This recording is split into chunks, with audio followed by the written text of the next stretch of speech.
Welcome to Fractured Reality, the show where we explore the hidden corners of the digital world, the threats of online surveillance, and how to reclaim your privacy in an era of increasing censorship. I'm your host, H9, and today we dive into a critical question. How can you disappear digitally and survive the internet's ever-tightening grip? But disappearing isn't about running away, it's about reclaiming control, cutting through the noise, encrypting your existence, and living on your own terms in a network that never forgets. Joining me today are two voices who've lived this reality from different fronts. Grace, a cybersecurity researcher who's been tracing the mechanics of digital identity erasure, and Paul, a privacy strategist who's helped activists and journalists stay invisible under digital regimes. Together, we'll break down the process from wiping your digital footprints to surviving internet censorship, not as paranoia, but as preparation. Because in this fractured reality, staying unseen might just be the only form of freedom left. Welcome back to the Deep Dive. Today, we are tackling something huge, a mission that many consider, well, the ultimate digital challenge, achieving near invisibility. Especially now, right? In this era of, total surveillance. Every single action, every click, every search, your money, it leaves this permanent, traceable footprint. And it's relentlessly monetized by corporations, exploited by criminals, and often used by governments for monitoring or even censorship. That's exactly the starting point. We've gone through a ton of material for this, guides from places like the EFF, privacy guides, technical docs on resilience, even transcripts from people who've really tried to do this full digital disarmament. Wow. And when you look at it all, the harsh truth is that your standard digital life, well, it's basically built for maximum visibility, not privacy. Absolutely. So our deep dive today is really a blueprint for you, the listener, on how to start reclaiming that control. We're laying out the steps for surviving censorship, minimizing your exposure, and maybe even building networks that can hold up if the usual infrastructure fails. Yeah. But we have to be upfront about the core conflict right away. There's a trade-off. You have to accept that. The path to real digital security, it often means giving up some digital convenience. And let's be realistic about the end goal, too. True, 100% digital erasure, making it seem like you never existed online, that's nearly impossible. Right. Public records, government archives, old forum posts. They tend to stick around in weird, decentralized places forever. But the achievable goal, it's minimizing your footprint so much that you're basically invisible to almost everyone except maybe the most determined state-level actors. So not completely gone, but practically invisible for most purposes. Exactly. Right. But it's a commitment. It needs ongoing vigilance. It's not just a weekend project you knock out and forget about. Definitely sounds like it. Our sources today are pretty extensive, right? Covering everything from legal tricks with LLCs and trusts to deep technical stuff like reticulum protocols and privacy coins. Yeah, we're covering cleaning up messes from 10 years ago and building the foundation for maybe a future ghost identity. Okay, let's unpack this then. And I guess we have to start by dealing with the damage that's already done, right? The past. Yeah, the first phase is really the great purge. You've got to get rid of the thousands of little breadcrumbs you've scattered over, the last decade or two. You can't really secure your future until you've neutralized the past. And step one is taking inventory. Right. So 1.1, the audit. You can't delete what you don't know is out there. So a proper audit means searching for yourself, but not on Google, right? Because that's tailored. Exactly. Use privacy-focused engines like DuckDuckGo or StartPage.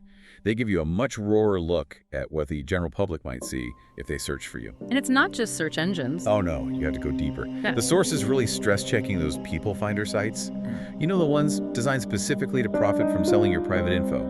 Spokeo, White Pages, Family Tree Now. Those are critical targets. Yeah, those sites. Yeah. At the same time, run your emails through tools like Have I Been Pwned, just to see which passwords or identity details might already be floating around out there from past data breaches. And people need to brace themselves for this part, I imagine. The audit can be pretty shocking. It often is. You frequently find 50, maybe more, data points you totally thought were private. Old addresses, family members' names, photos you forgot about, linked usernames across different sites. Wow. The sources all agree. Document everything you find, but do it in an offline spreadsheet, something you keep on an encrypted drive. The last thing you want is to create new digital traces while you're trying to clean up the old ones. Good point. Okay, inventory done. Then we move to 1.2, scrubbing the surface layer. Right. This means actively deleting, and I mean deleting, not just deactivating your profiles on the big visibility platforms. Facebook, Instagram, X, Twitter, LinkedIn, TikTok, the usual suspects. Okay, why is deletion so much more important than just hitting deactivate? Well, deactivation usually just means the company keeps all your data, maybe hides your profile for a bit. Often there's like a 30-day window where they can just flip it back on. Deletion, while, never 100% guaranteed because of server backups and stuff, it's the strongest legal standard for getting your data removed. So it puts the onus on them. Exactly. And for platforms like Facebook, the sources point out specific ways to do it efficiently. You have to use their activity log feature for bulk deletion of old posts, photos, likes. Trying to do it manually post by post. Forget it. You'll be there forever. And the impact of just this step, getting off the major socials, is pretty significant, isn't it? Oh yeah, immediate and dramatic. Just doing that can reduce your public digital visibility by maybe 70, even 80%, because those platforms are the main places search engines and data brokers look first. Okay. What about sites where you can't easily delete? Old forums, comment sections from years ago? That's trickier. You should try citing data privacy laws, like GDPR if you're in Europe, or CCPA in California, depending on where you are. Formally request they take the content down. It creates a paper trail and often forces them to act. Are there tools to help with this? Yeah, a couple are mentioned. Just Delete Me is great because it gives you direct links to those buried deletion pages, sometimes with difficulty ratings. And Deceit.me can help find accounts linked to your email, automating some of the discovery. But even after you delete the original account or post, the information can still hang around in search results, right? Like ghosts. Precisely. Digital ghosts. That's where Google's Remove Outdated Content tool comes in. You have to specifically ask Google to de-index those cached pages that still show snippets of your deleted stuff. If you don't ask, they can linger for months, sometimes years. Okay, now we get to the really fun part. 1.3. Conquering the data brokers. The Axioms, the Experians, these companies that just bundle up and sell your personal life. Yeah, this is where it turns into a marathon, not a sprint. Data brokers generally fall into two camps. The big credit reporting agencies, Experian, TransUnion, Equifax, and then the hundreds of marketing data brokers like Axiom, People Finder, you name it. And tackling the marketing ones is the real slog. That's the most labor-intensive part, yeah. You're looking at maybe 50 to 100 different companies, each needing its own manual opt-out request. Is it just filling out forms online, or is it more complicated? Often it's more complicated because they need to verify. It's really you asking for the removal. To stop someone maliciously deleting your info many, require you to send physical certified letters or submit copies of utility bills to prove where you live. It's tedious. How much time are we talking? The sources suggest budgeting maybe 20 to 30 hours just for the initial round of opt-outs. One privacy expert mentioned their client saw about a 90% reduction in related search results, but it took 6 months of really persistent effort. Okay, yeah, that workload definitely explains why people might look at automated services. Exactly. If you have the resources, paid services like Delete Me or Incogni come highly recommended. Incogni, for instance, says it targets over 180 brokers. But the key thing here is that brokers are always scraping for new data. It's not a one-and-done thing. So you need ongoing monitoring. You absolutely do. You need to keep checking, maybe use a service like a Bean Blur that alerts you when your data pops up again so you can send another opt-out request. It's constant upkeep. Okay. Last bit of cleanup then, 1.4. Dealing with immutable data. Stuff like voter rolls, property deeds, court records, things you just can't erase. Right. Here the strategy totally flips. Since deletion isn't an option, the goal becomes suppression. Suppression? How does that work? You basically flood the zone. You strategically create and promote new, neutral, maybe professional-looking content online. Think new profiles on niche sites, articles under a non-identifying name, maybe a basic personal website. The goal is to push those unavoidable public records down past the first page or two of search results. So they become functionally invisible, even if they technically still exist. Exactly. Most people never look past page 1 or 2. This idea also applies to financial history, especially crypto, right? People often think Bitcoin is anonymous. Yeah, that's a common misconception. Bitcoin is only pseudonymous. Every single transaction is burned onto that public immutable ledger. If you link a Bitcoin address to your real identity, just once maybe buying from Coinbase or something, your whole history connected to that address can potentially be traced. So for future transactions, if you want real privacy. For future stuff, the sources are really emphatic. Use Monero, XMR. And why Monero specifically? What makes it different? It's down to its core tech. Ring signatures and stealth addresses. Ring signatures cleverly mix your actual transaction with several other decoy transactions from the network. It makes it mathematically ambiguous which one was the real spend. So you can't tell who actually sent the money. Pretty much. And stealth addresses mean the receiving address is a one-time use code generated for that specific transaction. It can't be publicly linked back to the recipient's main wallet address, even if someone's watched the blockchain. Monero was fundamentally designed for financial untraceability. Okay, so we've tried to purge the past. Now we need to stop the bleeding, stop the present from leaking everywhere. This takes us to Section 2, fortifying the castle, starting with the devices we actually use every day. Right. 2.1 is all about hardening devices and operating systems. Right. Your standard Windows machine, your Mac OS, they're packed with telemetry. Data collection systems that are really built for the company's benefit, for usability stats and intelligence gathering, not primarily for your privacy. That has to change. And the sources seem to suggest a couple of main paths here, depending on what you need. Exactly. If you need something for, say, high-risk situations, maybe quick bursts of communication where leaving no trace is the absolute priority, think journalist in hostile areas, then you want Tails. Tails, that's the USB one. Yeah, it's a bootable operating system on a USB stick.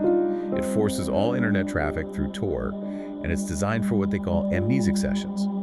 When you shut it down, nothing gets written to the computer's hard drive. Zero trace left on the host machine. Okay, so that's for specific temporary use. What about for your everyday phone or computer? For long-term secure mobile use, the recommendation leans towards custom Android ROMs like Graphenios or ColexOS. These basically strip out all of Google's tracking and telemetry hooks. They're optimized for security, offer better app sandboxing, and essentially turn a standard phone into a much more private device. And beyond the software, there's physical security too. Oh, absolutely. Full disk encryption is completely non-negotiable. Tools like VeriCrypt are key here. They make sure that if someone physically steals your laptop or phone, the data on the drive is just encrypted garbage without your passphrase. And that defeats most opportunistic theft. Easily. It thwarts probably 99% of physical theft attempts where the thief isn't some super spy agency, but just, someone who grabbed your bag. Now, let's talk about the spies inside the house.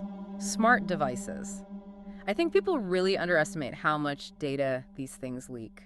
They are massive, pervasive spies. Seriously. Your smart TV, your robot vacuum, your smart fridge, even smart light bulbs, they are constantly phoning home. They link usage patterns, often location data, not just back to the manufacturer, but frequently to dozens of so-called trusted partners or sub-processors, companies whose privacy policies you've never even seen, let alone agreed to. So what's the advice? Just get rid of them. That's honestly the safest bet.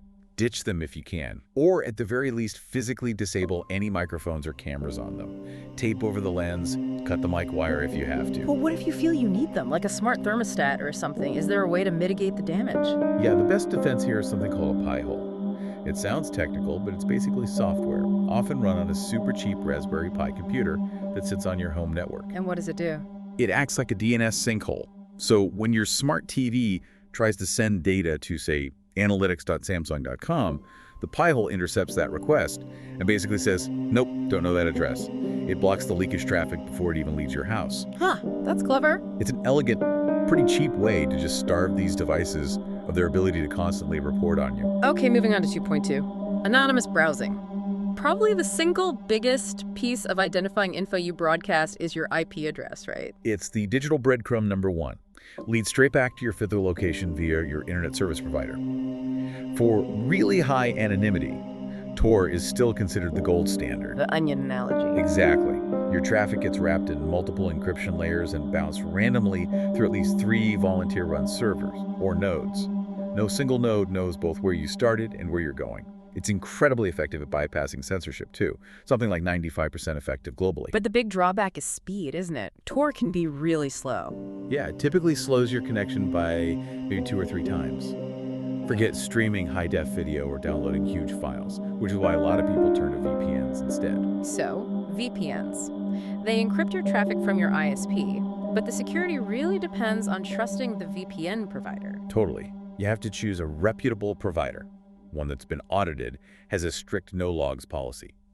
Mullvad and Proton VPN get mentioned a lot. Mullvad even accepts cash payments mailed to them, which adds another layer of dissociation. And definitely avoid the free ones. Absolutely. Avoid free VPNs like the plague. Their business model is almost always based on selling the very data they claim to protect. You're the product. Okay, so Tor gives high anonymity, VPN gives privacy from the ISP. Why would someone ever combine them? Like Tor over VPN, doesn't that just add complexity? That's a good question. Tor over VPN is an advanced technique that addresses a couple of specific threat models.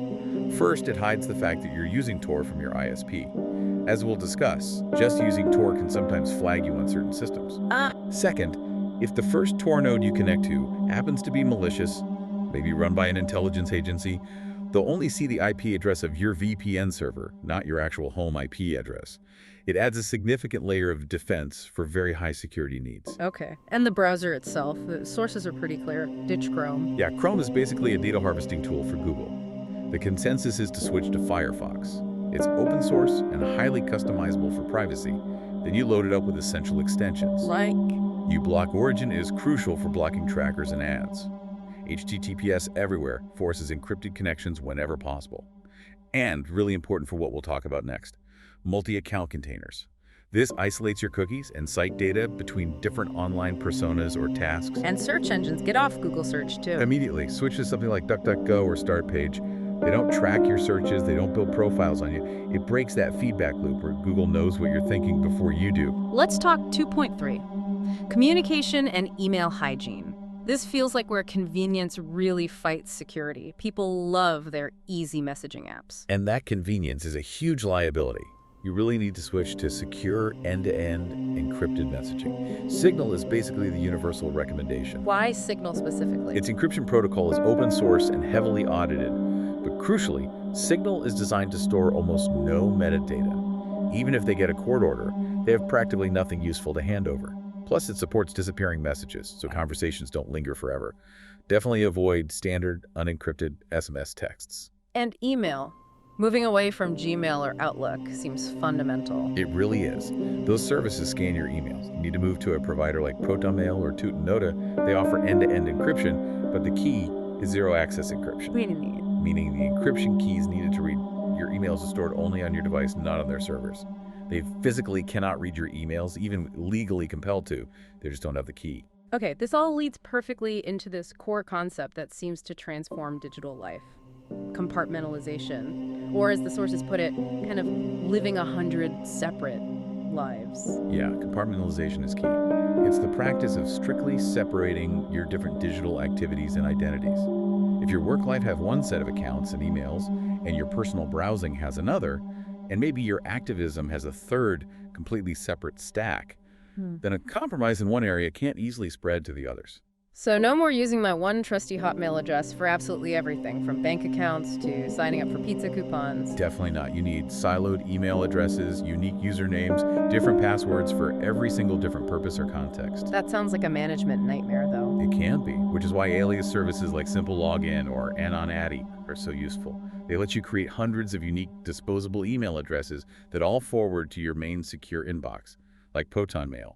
If one alias starts getting spam or is linked to a breach, you just delete that single alias. Your real address stays hidden and protected. Clever. Okay, last point in this section, 2.4. Financial anonymity. Money trails are notoriously hard to cover. They really are.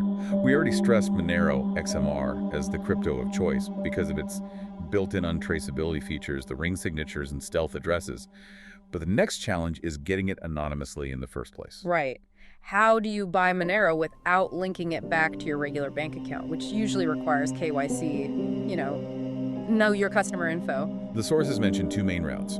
First, peer-to-peer exchanges like local Monero. These platforms connect you with sellers, sometimes allowing you to arrange an in-person trade, swapping physical cash directly for XMR. Okay, direct cash. Second, decentralized exchanges, or DXs, like BISC. BISC operates without a central company controlling it, so there are no KYC requirements. It uses escrow systems to facilitate trades directly between users. And for just normal, everyday spending, not crypto. You need to minimize those digital payment trails. Use prepaid debit cards bought with cash for general online stuff. For services that need a credit card number, but you don't want to expose your real one, look into services like privacy.com. They generate virtual, single-use, or merchant-locked card numbers linked to your bank. So if the merchant gets hacked, your real card number isn't compromised. Exactly. It masks your real financial identity from that vendor. And of course, for buying things locally, good old-fashioned cash is still the king of anonymity. Okay, so we can set up all these technical shields, encrypted emails, VPNs, Monero, but the history of people trying to disappear digitally is just littered with failures, and usually comes down to one thing: human error. Which is why operational security, or OPSEC, is less about the specific software you use and much more about cultivating a certain mindset, a way of behaving. And 3.1 highlights the dangers of cross-contamination. The textbook example here, the really stark one, is Ross Ulbricht, right? The founder of the Silk Road darknet market. Exactly. Ulbricht, who went by Dread Pirate Roberts, was incredibly meticulous about his OPSEC in running the site. Tor, encrypted messages, sophisticated crypto use, the works. But his entire operation, his real identity, was ultimately compromised because of one tiny slip-up from years earlier. What was it? Early on, before Silk Road was huge, he'd used a different pseudonym, Altoid, on a public programming forum. He was asking for coding help. And crucially, in one of those posts, he included his personal real-world email address. Oh, wow. That single instance of reusing a username and linking it just once to his real email allowed investigators to connect the anonymous Altoid to the later Dread Pirate Roberts, and eventually to Ross Ulbricht himself. It unraveled years of careful security. Just one tiny thread pulled the whole thing apart. It really drives home that OPSEC isn't a tool you switch on, it's a lifestyle. Constant vigilance. It absolutely is. And that vigilance extends directly into 3.2. Creating false personas. When you set up a new, anonymous identity online, every single detail has to be unique and completely separate from your real self. Usernames, passwords, even the answers to those security questions. Ah, yes, the security question trap. I think almost everyone messes this up. It's a massive vulnerability because the real answers, your mother's maiden name, your first pet, the street you grew up on, are often findable through public records or social engineering. So what's the strategy? Never, ever use the real answers. The sources strongly recommend making up completely random but memorable answers. For mother's maiden name, maybe the answer is Blue Carrots. For first pet's name, maybe it's Boise, Idaho. Okay. And then you store those fake answers securely, maybe in your offline password manager. If a hacker tries to phish your relatives for your real mother's maiden name, the info they get is totally useless for cracking your accounts. That's clever. Okay, now for something more advanced, worrying about how we sound online, even in writing. Stylometry. Yeah, this is a more sophisticated threat, but it's real, especially against well-resourced adversaries.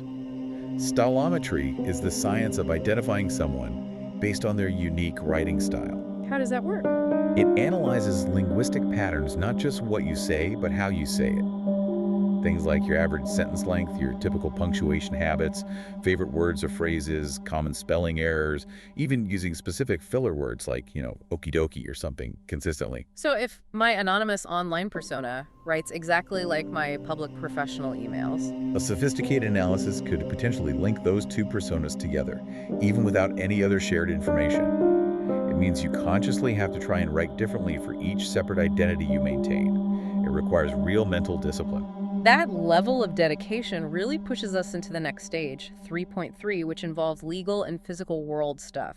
Burning the paper trail. This goes beyond just digital hygiene, right? It's about hiding your physical existence from easy discovery. Exactly. The core problem here is that many public records, who owns a property, who owns a car, where you pay taxes, utility bills, these are increasingly digitized and vacuumed up by those same data brokers we talked about earlier. So how do you fight that? The main strategy involves using legal shields. This means working with specialized attorneys, often in wealth management or asset protection, to set up legal entities. Things like carefully structured LLCs or specific types of trusts. And these entities own your stuff. Right. The LLC or trust legally becomes the owner of your house, your car, maybe other significant assets. You, the individual, might be listed as a manager or a beneficiary, but your personal name doesn't appear on the public ownership records. It shields your name from those easily searchable databases. Okay, that handles assets. But what about things that require proof of residency, like getting a driver's license? The DMV needs a utility bill or a lease at a specific address. Yes. That's where the sources introduced the decoy residence strategy. Because DMV requirements are often quite strict about proving you live somewhere, the advice is, well, it's pretty extreme. Go on. Find the absolute cheapest, most basic apartment or room you can possibly rent. could be in a different town, even a different state. The sole purpose of this rental is to generate a legitimate utility bill and a physical mailing address in your name. So you use this cheap, maybe unused apartment's address for all public record? Exactly. You use that decoy address for your driver's license, your voter registration, anything that forces you to provide a physical address for the public record. Your actual home address, where you really live, never enters that easily accessible data stream. Wow. That is a serious level of commitment. And once you've gone to all this trouble setting up LLCs, decoy addresses, how do you even know if it's working, if you've missed something? That's where the final OPSEC practice comes in. Self-attack. Attacking yourself. Metaphorically, yes. You periodically hire professionals, private investigators, skip tracers, the kind of people whose job it is to find people who don't want to be found, and you pay them to try and locate you. Seriously, if they succeed in finding you or piercing one of your layers, they've just shown you where your weaknesses are. You treat their success as a failure in your OPSEC, and you immediately fix that vulnerability. It's about constantly testing your own defenses. Okay, we've purged the past, fortified the present. Now we need to look ahead. The stats are pretty sobering. Something like 62% of internet users worldwide face government censorship. So we need resilience, not just against tracking, but against actual blocks and maybe even infrastructure going down. This is section 4, digital resilience. Right. 4.1 is about preparing for future censorship. When your normal internet connection gets filtered or specific sites get blocked, your main defense is redundancy and having the right tools ready. How do you even know what's being blocked? There are tools like ONI Probe, the Open Observatory of Network Interference. It helps you test your local network to see what kind of censorship might be happening, which sites or services are being restricted. Okay, so you identify the blocks. How do you get around them? Often, it involves obfuscation, making your traffic look like something else. Siphon is a popular tool because it's good at disguising encrypted traffic, maybe making it look like a normal video stream, which can fool automated filtering systems. Lantern is another reliable option that acts like an auto-proxy to find ways around blocks, even when standard VPNs might be targeted. And if the information sources themselves get taken down, like major news sites being blocked or removed? That's a huge risk with centralized sources, which is why access through decentralized networks becomes really important. The sources strongly recommend looking into IPFS, the Interplanetary File System. IPFS, how's that different? Unlike the normal web, where you find data based on its location, a server address, IPFS finds data based on what it is, its unique content hash. The data itself is stored across many computers in a peer-to-peer network, so if one government blocks a server hosting the data, It still exists on other computers in the network. exactly. It makes the data much more resistant to censorship and takedown attempts. Secure RSS feeds are also a good, low-tech way to keep getting info if websites become inaccessible. Okay, now, here's where it gets really interesting, I think. Let's talk 4.2. Off-grid communication networks. What happens if the internet just goes away? Big blackout, natural disaster, major cyber attack. Yeah, when the core infrastructure, cell towers, fiber optic lines, when that fails, you need a completely different way to communicate. And the sources really highlight a technology called Reticulum. Reticulum, what is that exactly? It's not just an app, is it? No, it's more fundamental. It's an open source networking stack built from the ground up with cryptography and resilience in mind. It's designed specifically for situations where the normal internet isn't available or reliable. How does it work without the internet? It's incredibly flexible. It doesn't rely on TCP/IP like the regular internet. It can run over almost any medium that can carry data, standard Wi-Fi if it's up, Ethernet, but also things like packet radio, and crucially, very low-power, long-range radio modules called LoRa. Yeah, long-range radio. And Reticulum uses mesh networking. This means messages don't just go directly from sender to receiver. They can hop dynamically between multiple devices, nodes in the network, finding a path around obstacles or offline nodes until they reach the destination. It builds in redundancy. And what kind of range can you get with these LoRa radios? Are we talking walkie-talkie distance? Potentially much further. With the right LoRa hardware, often paired with something simple and cheap like a Raspberry Pi Zero computer and a LoRa add-on board, a HAT, you can achieve communication ranges up to 10 kilometers, line of sight, maybe further depending on conditions. Wow, 10 kilometers without internet or cell service. Yeah, and all communication is end-to-end encrypted, using quantum-resistant algorithms by default. The main downside, it's not plug and play. Mastering reticulum, setting up the hardware and software, it takes some dedicated effort, maybe a few weeks of learning and tinkering. Are people actually using this? What kind of apps run on Reticulum? There's a whole ecosystem emerging. LXMF is the messaging system built on it. Good for asynchronous, store and forward type messages. Nomad Network lets you share files. It's reportedly being used already by activist groups, disaster response teams, people in remote areas with unreliable connectivity. Okay, and then there's a specific app mentioned, BitChat, coming out around mid-2025, focused on proximity. Right, BitChat looks fascinating.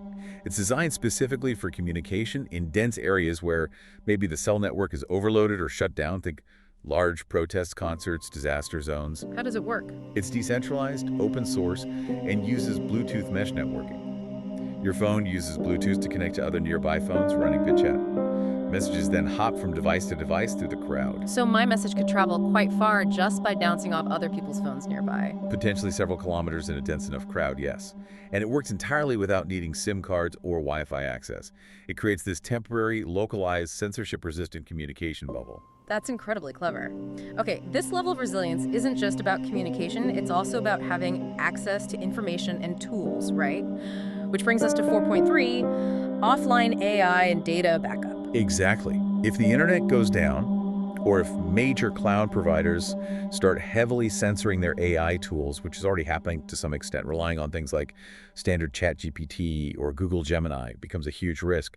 Plus, they're constant logging everything you do. So the counter strategy is to bring the AI offline. Precisely. Download and run powerful, open-source, large language models, LLMs, locally on your own computer. Models like Gemma 3.2 be obliterated, or some of the uncensored Llama variants like Dolphin use frameworks like Llama or LM Studio to run them. And the advantages? Total control. They run completely offline, immune to cloud censorship or sudden policy changes. There are 0 logs kept, unless you choose to keep them yourself.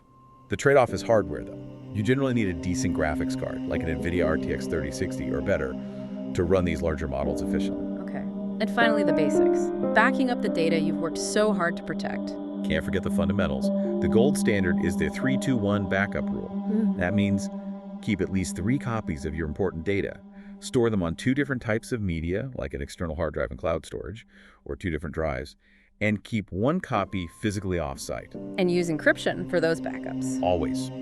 Use Vercrypt to encrypt any external drives. And for really long-term, archival storage data you want to survive for decades, maybe even longer, potentially through fire or flood, the sources mention MDISC technology. It uses a rock-like recording layer designed to last potentially up to 1,000 years. Wow, okay. And one last point for the really technically inclined, source code mirroring. Yeah, this is crucial if you rely on specific open source tools for your security. Think Tor, Vercrypt, maybe your custom Linux build. What happens if GitHub or other code repositories get taken down or are forced to censor projects? It has happened. I need your own copy. You need your own complete mirror of the source code repository. Using the git clone mirror command downloads everything, the entire history, all branches. This ensures you can always rebuild and use those critical tools yourself, even if the original online source disappears entirely. It's about ensuring long-term access to the tools you depend on. Okay, we have covered a ton of ground here. Everything from deleting ancient MySpace accounts to, I don't know, building quantum-resistant mesh networks in your backyard. We need to bring this back down to earth a bit in section 5. Let's start with 5.1, the unrealistic ideal. Yeah, it's crucial to circle back and be clear. We have to differentiate between privacy, which is about controlling who gets to see your data, and true anonymity, which is about completely hiding your real-world identity. And that second one, total anonymity. Against a really determined, well-funded state-level adversary. Think NSA, think massive data centers like the one in Utah, achieving 100% untraceability while still participating in modern life. It's basically a fantasy. The old advice still holds true then. The only way to be truly 100% untraceable is to turn off your computer, smash it with a hammer, and go live in a cave. Pretty much. That's the theoretical ceiling we just can't realistically hit if we want to function in society. And there's this weird, almost catch-22 situation mentioned, right? 5.2, the surveillance irony. Yeah, it's a perverse finding from some of the sources. Under certain advanced surveillance programs, like the NSA's reported X-Key score system, the very act of researching privacy tools. Like searching for Tor or Graphene OS. Exactly. Or visiting privacy-focused websites, downloading certain Linux distributions. These actions themselves can actually flag you, can make you stand out as someone potentially trying to hide something, ironically increasing the scrutiny on you. It's like the digital version of wearing a ski mask into a bank just because you feel cold. It draws unwanted attention precisely because you're trying to blend in or protect yourself. That's a great analogy for it. So, if aiming for 100% invisibility is unrealistic and potentially counterproductive for attracting top-tier attention, what is the practical, achievable goal for most people listening? The practical goal isn't perfection, it's building defense in depth. Think of it like layers of an onion or castle walls. You implement multiple layers of security. Why multiple layers? Because any single layer might fail. Your VPN provider might have a temporary glitch, or a data broker might get your info again. But if you have multiple layers encrypted messaging, maybe using Monero for sensitive transactions, compartmentalizing your online identities using strong passwords, then the failure of one layer doesn't expose everything. It makes attacking you much harder, much more expensive, much more time-consuming. You want to be the hardest, least appealing target on the block. Okay, that makes sense. Which leads us to 5.3, the 99% solution. Most people listening probably aren't trying to evade, DCHQ or the FSB directly. Exactly. Those really extreme measures we talked about, setting up offshore LLCs, running decoy apartments, building your own radio network, those are generally for the maybe 1% of users facing truly nation-state level threats or operating in extremely high-risk environments. So for the average person worried about corporate tracking, hackers, advertisers, maybe just nosy people. For the vast majority, the more pragmatic steps we covered handled probably 99% of the common threats. Getting a good quality no-log VPN and using it consistently, switching to Signal for messaging, hardening your web browser, being diligent about removing your data from brokers. These steps alone provide a massive increase in privacy and security.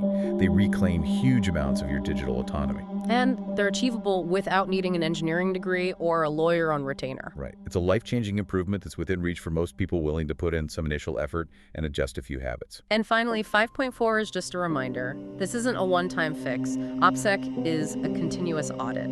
It really has to be. It's an ongoing process, a lifestyle adjustment. You should probably schedule time, maybe quarterly, to re-audit your digital footprint.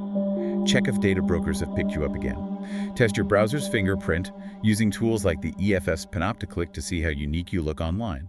The threats evolve, the technology evolves, so your defenses have to evolve too. It requires continuous learning and adjustment. #outro. Okay, so what does this all really mean? We've laid out basically a 3-layered strategy for digital survival, or at least digital privacy. First, you kind of have to erase the past, tackle those data brokers, purge the old, embarrassing accounts. Get that foundation clean. Second, you fortify the present, harden your devices, switch to encrypted services, use VPNs, maybe explore things like Monero for sensitive stuff. Build those walls higher. And third, you prepare for the future. Think about resilience, decentralized tools, off-grid communication options just in case, secure backups. Yeah, planning for uncertainty, becoming a digital ghost, or even just significantly more private. It definitely requires diligence. There's no magic button. But the return on that investment in terms of personal freedom, autonomy, peace of mind, it can be profound. And the sources do seem to suggest something encouraging. This knowledge, this awareness about digital invisibility and privacy tools, it is growing. And the more people who use strong encryption by default, The harder and more expensive it becomes to conduct dragnet mass surveillance effectively. Widespread adoption actually strengthens privacy for everyone. It raises the baseline. which leads to a final provocative thought, maybe. If privacy really is about freedom and not just about hiding something nefarious, then what responsibility comes with this knowledge? Should the goal be just to become a solitary ghost, protecting only yourself? Or is there maybe a broader goal? Should we aim to be a force that helps normalize using these tools, encryption, privacy practices, for the collective good, even if, ironically, being an early adopter might draw a bit more scrutiny at first? That's the big question, isn't it? Do you aim for personal invisibility, or do you try to help make digital hygiene the norm for everyone? It forces you to think about the wider, maybe even political implications of the privacy choices you make after listening to something like this. Something for you to definitely consider as you start implementing your own strategy. That was Grace and Paul, giving us a glimpse into the art and science of disappearing digitally, the tools, the mindset, and the reality of surviving in a world that constantly tracks our every move. Remember, the goal isn't fear, it's awareness. Every step you take to protect your data, encrypt your presence, and reclaim your privacy is a step toward control over your own digital life. If you found today's conversation eye-opening, stay tuned. We'll continue exploring the fractured edges of our reality, the stories, the strategies, and the hidden truths the internet doesn't want you to see. I'm H9, and on behalf of Grace, Paul, and the team here at Fractured Reality, thank you for listening. Stay aware, stay encrypted, and remember, in the digital age, invisibility can be your greatest power.